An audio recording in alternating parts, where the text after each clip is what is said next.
What do you think about the whistleblower, Francis Haugen, recently coming out and saying that Facebook is aware of Instagram's harmful effect on teenage girls, as per their own internal research studies on the matter? What do you think about this baby of yours, Instagram, being under fire now, as we've been talking about, under the leadership of Facebook? I often question, where does the blame lie? Is the blame at the people that originated the network, me, right?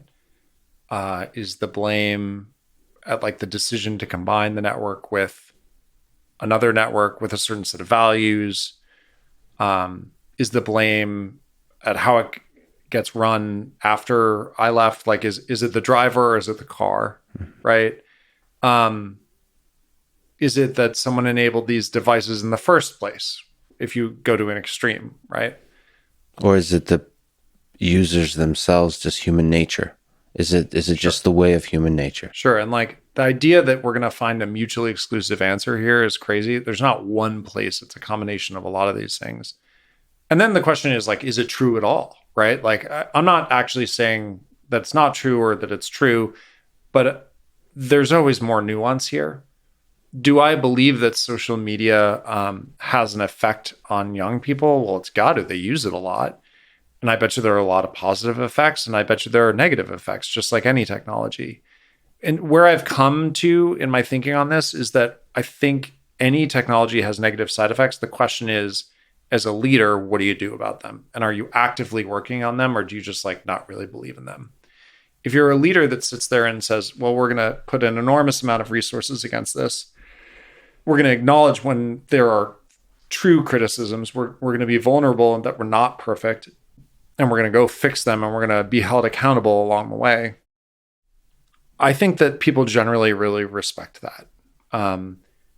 But I think that where Facebook, I think, has had issues in the past is where they say things like, I can't remember what Mark said about misinformation during the election. There was that like famous quote where he's like, it's pretty crazy to think that Facebook had anything to do with this election. Like that was something like that quote. And I don't Mm-hmm. remember what stage he was Got it. on. Yeah, But ooh, that did not age well, right? Like you have to be willing to say, well, maybe there's something there. And wow, like I want to go look into it and truly believe it in your gut. But if people look at you and how you act and what you say and don't believe you truly feel that right. way.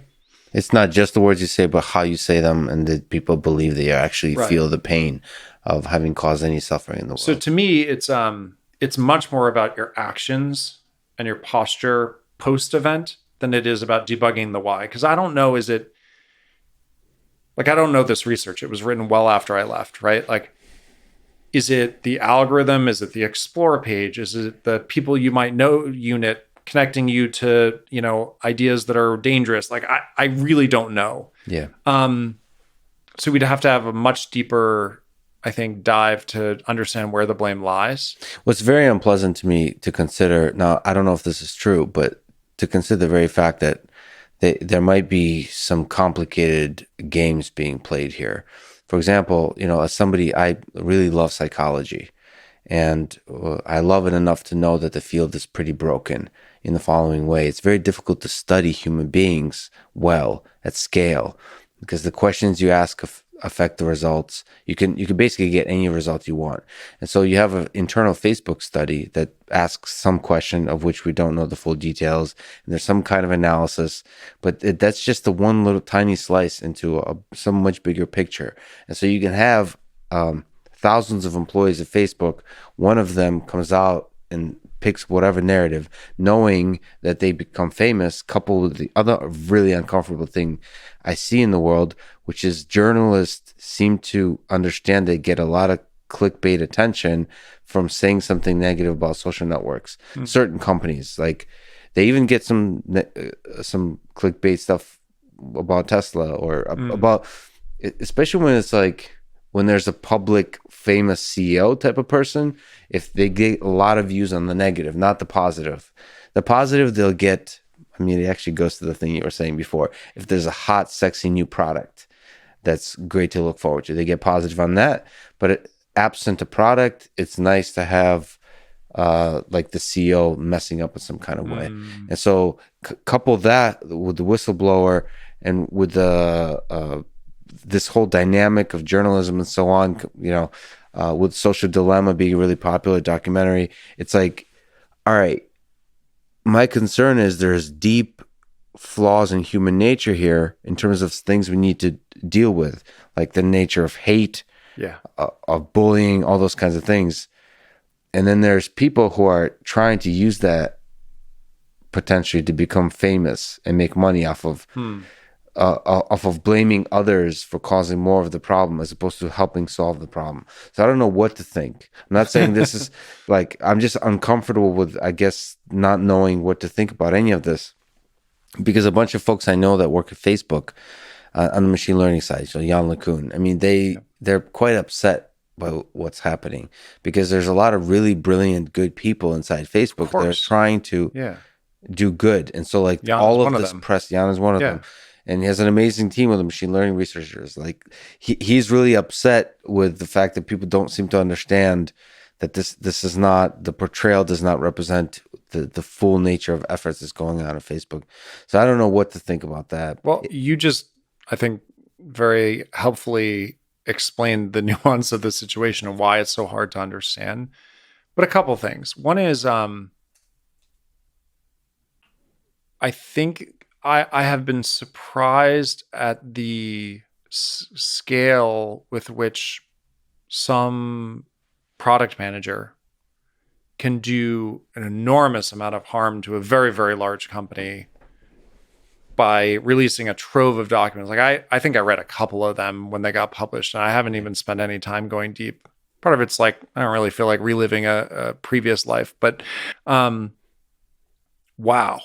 like talk about challenging the idea of open culture and like what that does to Facebook internally.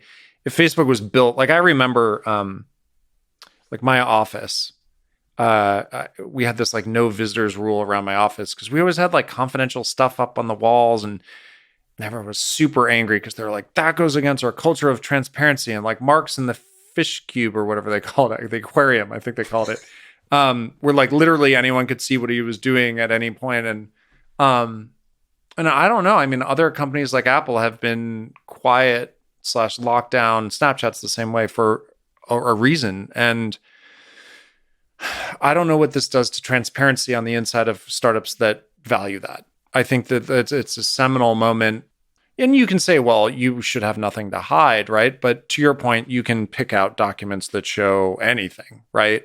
But I don't know. So what happens to transparency inside of startups and the culture that that startups or companies in the future will grow? Like the startup of the future that becomes the next Facebook, will it be locked down? And what does that do? Yeah. Right. So that's part one. Part two, like, I don't think that you could design a more like well orchestrated handful of events from the like 60 minutes to releasing the documents in the way that they were released at the right time. That takes a lot of planning and partnership. And it seems like she has a partner at some firm, right, that probably helped a lot with this. But man, at a personal level, if you're her, you'd have to really believe in what you are doing, really believe in it, because you are personally putting your ass on the line, right? Like you've got a very large company that doesn't like enemies, right? It takes a lot of guts. And I don't love these conspiracy theories about like, oh, she's being financed from some person or people. Like, I don't love them because that's like the easy thing to say. I think the Occam's razor here is like someone thought they were doing something wrong and was like very, very courageous in I don't know if courageous is the word, but like, so without getting into like, is she a martyr? Is she courageous? Is she right? Like, let's put that aside for a second. Yeah.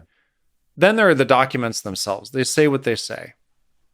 To your point, a lot of the things that like people have been worried about Yeah. are already in the documents, or they're already been said externally. And I don't know. I'm just like I'm thankful that I am focused on new things with my life.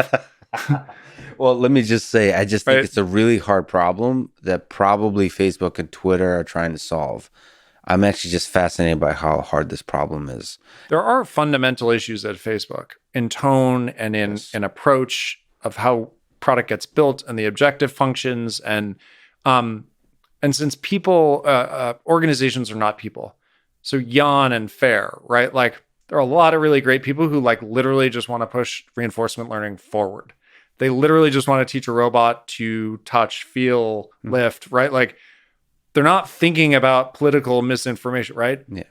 But there's a strong connection between what funds that research and an enormously profitable machine Mm-hmm. that has trade-offs, and one cannot separate the two. You are not completely separate from the system.